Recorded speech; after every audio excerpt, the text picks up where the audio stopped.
The dark is rising from the BBC World Service. The powers of the dark are reaching out now, steadily and stealthily, all over this world. Find out more at the end of this podcast.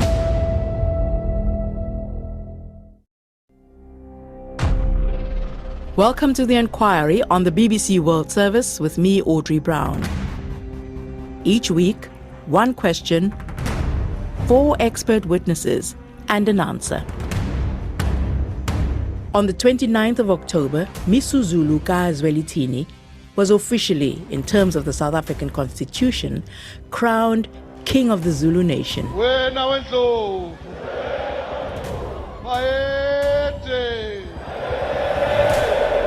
He ascended the throne after his father, Zwelithini kaBhekuzulu, died of COVID complications in March 2022. This hour, Zulu King Goodwill Zwelithini has died. He had been in hospital receiving medical... The late king's wife, Misuzulu's mother, was appointed Queen Regent while preparations were being made to bury the king and announced the name of the new king.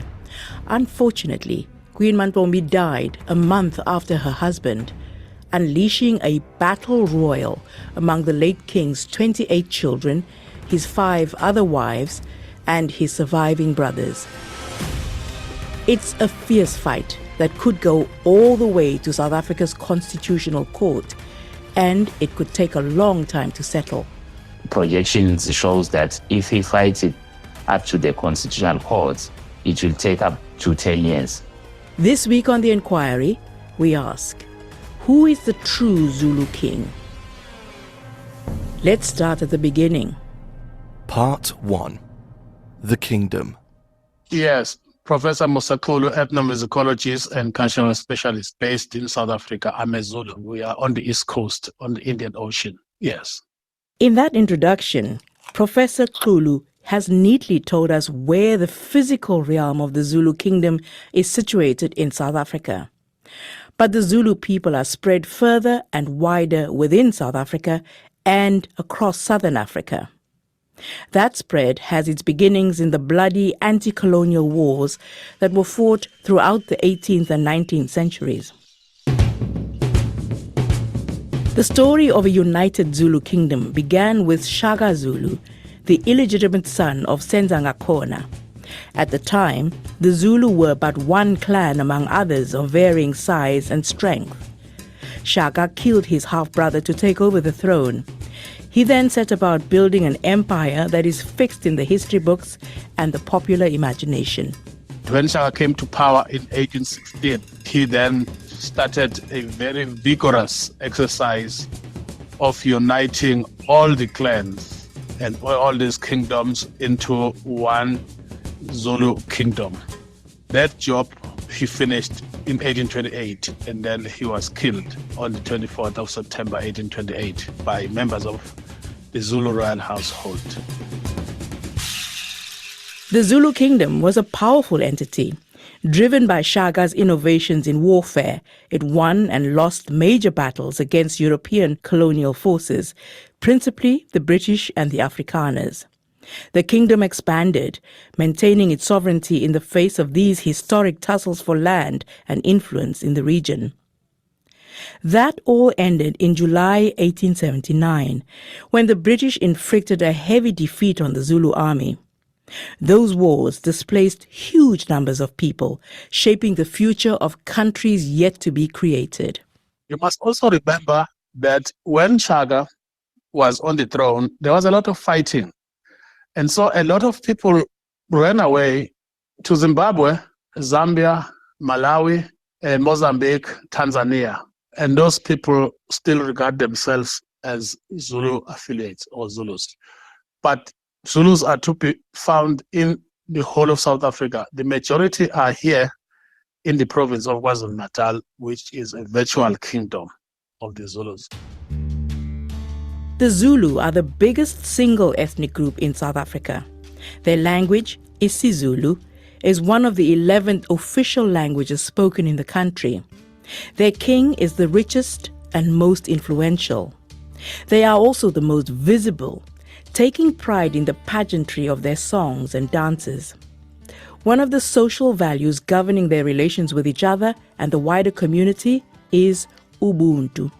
So if I were to sum it up, I'd say that it's Ubuntu, which is concern for your neighbor, a recognition of their humanity, hospitality, generosity, respect, and musicality, dancing. But also in the imagination of many people, the warrior culture, the fighting, the winning of wars, the fratricidal conflicts. Well, that's inherited from before Shaga's days. You must remember that each man must have what is called praises, which come out of your achievements, either in war or anywhere. That culture came down when there were lots of fighting between various clans and kingdoms, but the memorialization of that culture is there, because even those people that you see in the stadium during the coronation of the king, you can see that they imagine themselves to be warriors of some sort, and that this entire thing is a reenactment of a war situation. So that makes Zulus, unfortunately, sometimes to be seen as aggressive people. That robust pageantry that Zulus so proudly display highlights the essential tensions in evidence now with the fight over the throne. One could be forgiven for thinking that contention, sometimes violent, is baked into the process of choosing a new king. Not necessarily always, but let me say this time around, it's the customs and the anthropology that decides who becomes the king, which is being contested. But the father of the present king was also contested by his father's younger brother. And the grandfather of the present king was also contested by one of his brothers. Usually it's about power. Part 2. The politics. What's really at stake? My name is Chris Van Dome. I'm a senior research fellow with the Africa program at Chatham House. Bear in mind, the Zulu kingdom is not the only monarchy in South Africa. It's the most powerful, with a more storied history than the others, but it is governed by the same law. These kingdoms are cemented within the constitution and recognized and governed by South African national law. There is national legislation that provides for them and determines how they are administered and how the kings and leaders are nominated and come to power. But they're also governed by customary law. The difference between the Zulu kingdom and the others is that it was able to bring its colonial history to bear. The apartheid dispensation that governed South Africa before the first democratic elections that brought Nelson Mandela to power in 1994 meant it was able to obtain enormous wealth in the political settlement before those historic elections. The ZuluKing is important for a number of reasons. 23% of the population of South Africa, or in the low 20% of the population, are Zulu. So he is an important figure for that group of people. Another factor is the economic role that the Zulu king plays. So the kingdom, through what is called the Ingonyama Trust, owns about 30% of the land in KwaZulu-Natal. So that's one of the largest and one of the most densely populated provinces within South Africa. So owning that land, for example, allows them to control development, control mining rights, and so on. Right. Things are clearer now. It's not just about the pageantry. It's not just about the pride. It's also about the power that money brings, hence the politics around the push for power. But don't take my word for it. This is one of the things that the late King Goodwill Zwelithini was able to do in buttressing and reinforcing his own power, was using that trust, which was set up on behalf of all the Zulu people, and over time essentially use it for the centralization of his own power within that space.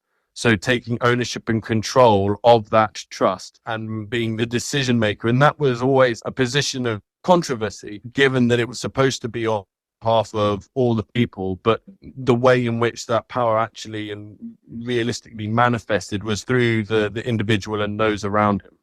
Clearly, much is at stake. Misuzulu is already on the throne. He's cleared all the hurdles, constitutional, traditional, and popular claim. For instance, the ritual hunting and killing of a lion. Thousands of people sang his praises and danced to honor him as their king. Part 3. The Kingdom and the Glory. What the king says, it goes, because that's where their identity is. That's where they belong.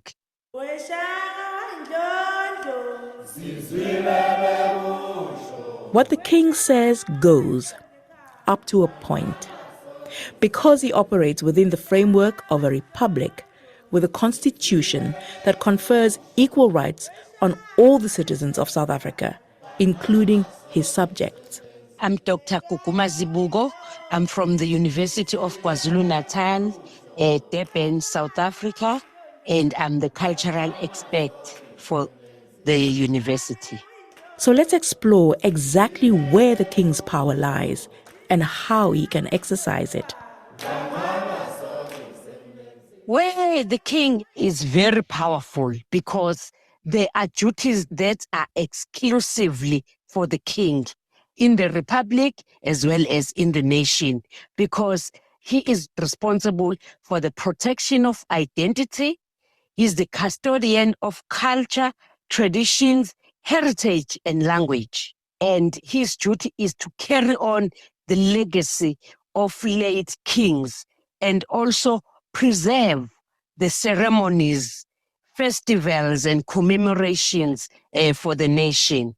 Therefore, he played a major role, because people can easily relate to the king. Even when there are issues of conflicts, the king resolves conflicts in a very different way than the other structures of government do it, because people, they respect the king. The king exercises his power by virtue of people's voluntary allegiance to him. But he's expected to remain above the political fray. The Zulu king is apolitical. So he does not belong to any political organization, because his people, they come from all different political organizations. Therefore, he is able to communicate, to deal with all political leaders, because he is just neutral. The king may be neutral on the face of it, but the man, for it is always a man, who commands the cultural loyalty of millions of people, is perhaps someone whose favor is carried by people far and wide. Misuzulu is 48, and he has a degree in international relations from a university in the United States. Misuzulu is newly married, with at least 2 children by his wife. He is said to have 1 other by another partner. His father had 6 wives.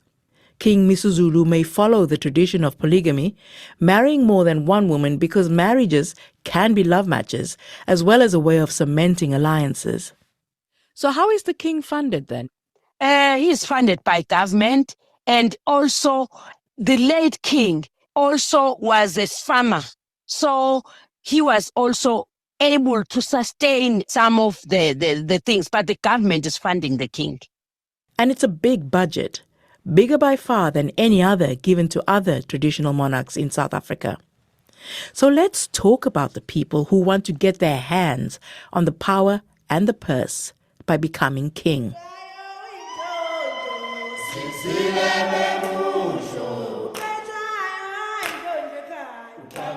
But before we do that, one last question to Dr. Mbata. Are people excited about him? Yes, people are so excited. It's worse with the youth. The youth is so excited. They say they can relate to the king, and the king is using social media platforms. So it's going to be very easy for them to follow and to engage in all the activities of the nation. They will also have meetings online whereby the king will engage them using various platforms. His subjects appear to be excited about their new monarch. But his status is being challenged. So who are these challengers? Part 4. The Kingdom and the Power. The Dramatis Personae. You are speaking to Sihle Mavuso. I'm a senior the royal correspondent for Independent Media, that is ION News. Sihle has been following the twists and turns of the fight, legal and otherwise, between King Misuzulu and some of his relatives. At the end of a long year of feuding, it comes down to the incumbent and his half-brother, Prince Simakade, who makes an intriguing case based on Zulu tradition and South African constitutional law. So far, there's been 5 court battles. I will say 4 of them have been dismissed. One is with the Supreme Court of Appeal, whereby he is challenging the recognition of King Misuzulu by the President of the Republic of South Africa, Cyril Ramaphosa. There are other cases contesting aspects of the late king's will and how his estate is to be divided. But now to the meat of Prince Simakade's case. Remember we said earlier that King Misuzulu's mother was the daughter of the late king of what is now Eswatini. That makes him, Queen Manfombi's first son, a dead cert for king. Because maternal royal blood trumps birth order. But Simakade's challenge goes to the very heart of this by virtue of his own birth status. Princess Makade was born out of wedlock. He was the first-born child of the late king. When he grew up, he was told to go and live with the great wife. Now, in his court papers, he's arguing that by so doing, the king was traditionally adopting me. He was making me the son of the great wife. As such, I became the firstborn son of the great wife, that is Queen Manfombi. Let's explain what happened to Misuzulu when he was a child. He didn't grow up in his father's household. In fact, he went to live with his uncle, Mswati, the current king of neighboring Eswatini. Some say it was to keep him safe from possible homicidal attacks from scheming relatives, of whom there were many. And they, the Zulu royal family that is, are the ones who decide who should be king. There are around 400 of them, with varying degrees of power. The dramatis personae in this Game of Thrones are the late King Zwelithini's half-brothers. Simakade, the one with the remaining legal challenge, is King Misuzulu's half-brother. And then there's another half-brother who also launched a claim, but that was laughed out of court. To make a complicated story even more complicated, the late king's eldest son, by his first wife, died in late 2021 in murky circumstances. And alliances between his surviving wives and brothers shift and split all the time. Prince Simakade's claim rests on him saying that he is in effect the firstborn son of Misuzulu's mother, the late Queen Manfombi, by virtue of the fact that he was sent to live with her, displacing her actual firstborn, who was out of the country, possibly for his own protection. That claim has been knocked back by members of the royal family that support the incumbent. Yeah, and then there is a counter argument that in as much as the late King Kutuzatini said you must go and grow up in the palace of the great wife, there was no traditional ceremony to conclude or to complete the process of traditionally adopting you, which means that that process was never concluded. Yes, it was kicked off, but it was never concluded traditionally. So your argument doesn't stand. That is what they are saying, the faction that supports King Misuzulu. So that should put pay to the claim. But it hasn't. What's more, the fight is seen as a distraction in a kingdom that needs the full attention of all its leaders. Poverty and gender-based violence are rife in the province. All these legal battles, they will defocus him time and again. He will have to stop doing carrying out his duties, to sit down with lawyers, draft court papers, respond to certain allegations and everything. So we cannot lie and say it will be a smooth sailing. It's going to be a turbulent 10-year period up until these matters in court are settled. So we return to our question. Who is the true Zulu king? To answer this, we have to go back to where it all started, the moment Shaka Zulu killed his half-brother to claim their father's throne back in the 19th century. At the time, colonial wars roiled Southern Africa's traditional structures. Shaka himself was killed by two of his half-brothers. The fratricide didn't stop there, but you get the picture. And as the centuries progressed, periods of instability were followed by periods of calm. Misu Zulu's father reigned for more than 50 years, but he too had to fight for the throne, and so did his father and his grandfather. The prevailing politics and shrewd kingmakers tipped the balance in those cases. King Misu Zulu has both those factors on his side for now, in the form of Mangosuthu Buthelezi, whose political party, Inkatha, has seats in parliament. He is also a senior member of the royal family. He is a prince and the king's great-uncle. President Cyril Ramaphosa signed the constitutional certificate that acknowledges Misu Zulu as monarch, thereby releasing the money due to him as such. Prince Simakade's challenge will probably run out of steam as Misu Zulu goes about the business of being king. He probably knows that. So, what's his endgame? I leave the final word to our second guest, Chris van Dom. The fact that the case was initially dismissed before the appeal process, for me, signals that this is an attempt to kind of keep pushing.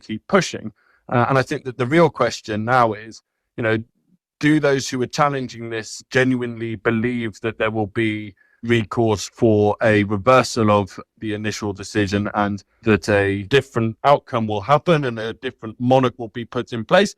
Or is it about pushing through legal means to be able to secure other payouts in terms of either economic or political position? So I think that that's the stage that we're in at the moment, is that this is as much political as it is kind of judicial. For now, Misu Zulu is king.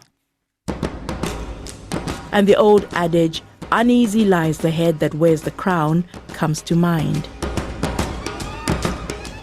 I think the line that follows should read, but once it's there, the battle is mostly won because time and people move on.